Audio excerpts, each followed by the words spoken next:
అంటే అంతకుముందు మన పిల్లల రామకృష్ణారెడ్డి గారు చాలా క్లియర్గా ఎస్టాబ్లిష్ చేశారు అక్కడ. అది కూడా నేను మీకు చూపిస్తా.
చూశారు కదా, అదే పోలింగ్ బూత్లో ఎంత దారుణంగా ఓటర్లు ఎవరైతే ఓటర్లు ఉన్నారో వైఎస్ఆర్ కాంగ్రెస్ పార్టీకి చెందిన వారని భావిస్తున్నటువంటి ఓటర్లు ఆ బూత్లోకి వెళ్ళి స్వేచ్ఛగా ఓటేస్తే ఒప్పుకోనటువంటి పరిస్థితి, బూత్ బయట హింసించి తరిమేస్తున్నటువంటి సందర్భం.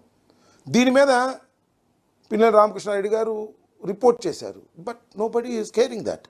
ఎవరు పట్టించుకున్నటువంటి పరిస్థితి ఏంటి? What is this? ఏం జరుగుతుంది అక్కడ? ఏం జరిగింది అక్కడ? ఇది కుట్రపూరితంగా వైఎస్ఆర్ కాంగ్రెస్ పార్టీకి అనుకూలమైనటువంటి బూతుల దగ్గర బయట గొడవ జరుగుతున్నా కూడా పోలీసులు పట్టించుకోకుండా ఉండేటటువంటి పరిస్థితి వచ్చింది. ఇది వాస్తవమైనటువంటి విషయం. దీని మీద ఏమి తీసుకునేటువంటి పరిస్థితి. నేను ఇంకోటి కూడా ఈ సందర్భంగా నేను మనవి చేస్తున్నా. చాలా నియోజకవర్గాల్లో బూత్ క్యాప్చరింగ్ జరిగాయి.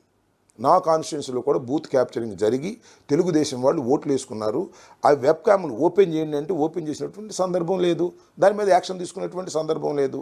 ప్రధానంగా నేను ఇవాళ అడుగుతున్నటువంటి ప్రధానమైన ప్రశ్న ఏమిటంటే, పిన్నెల రామకృష్ణారెడ్డి గారు దాన్ని పగలగొట్టాడని చెప్పబడుతున్నటువంటి వీడియో ఫేక్ వీడియోనా, కరెక్ట్ వీడియోనా? నెంబర్ 1.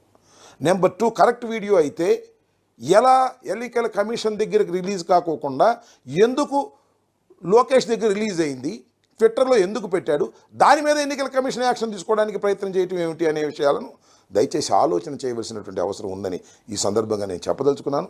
నేరం ఎవరు చేసినా వారిని చట్టం చర్య తీసుకోవాల్సిన దానికే మేము వ్యతిరేకం కాదు. నేరం చేసినట్టుగా భావించి అలా ఫేక్గా చేయటం అనేది తప్పైనటువంటి అంశం. నిజంగా నేరం జరిగిన వారి మీద శిక్షించుకోకుండా చేసేటటువంటి ప్రయత్నాలు జరుగుతున్నాయని మేము ప్రజాస్వామ్యంలో ఆందోళన చెందుతున్నాం. దీని మీద సరైనటువంటి యాక్షన్ తీసుకోవాల్సినటువంటి అవసరం ఉంది అని భావిస్తున్నాం. ఎక్కడైతే బూత్ క్యాప్చరింగ్ జరిగిందో ఆ వీడియోస్ అన్ని ఎలక్షన్ కమిషన్ బయట పెట్టమని నేను అడుగుతా ఉన్నా. ఒక చోట కాదు, మేము అనేక చోట్ల కంప్లైంట్ చేశాం. అవన్నింటిని కూడా బయట పెట్టే మార్గం చూడండి. ఎలక్షన్ కమిషన్ ఎస్ దీనిలో తప్పు జరగలేదు, దిస్ ఇస్ ద వీడియో అని చెప్పండి. ది ఎలక్షన్ కమిషన్ అథారిటీగా రిలీజ్ చేయాలి తప్ప ఎలక్షన్ కమిషన్ పేరు మీద నేను దొంగతనంగా తీసుకునో, లేకపోతే నేను దాన్ని ఫేక్ చేసో, లేదు లోకేష్ మీదో లేకపోతే చంద్రబాబు మీదో నేను రిలీజ్ చేస్తే ఏం ఉపయోగం ఉంటుంది? What is the evidence?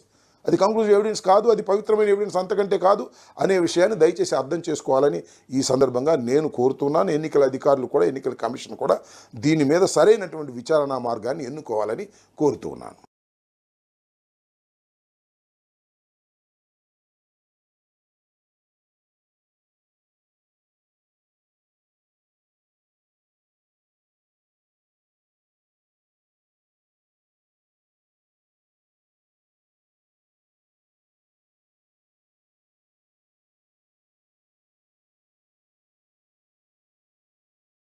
Release చేయాలి, ఎలక్షన్ కమిషన్కి సంబంధించిన వారిని రిలీజ్ చేయాలి, ఆర్ఓ రిలీజ్ చేయాలి,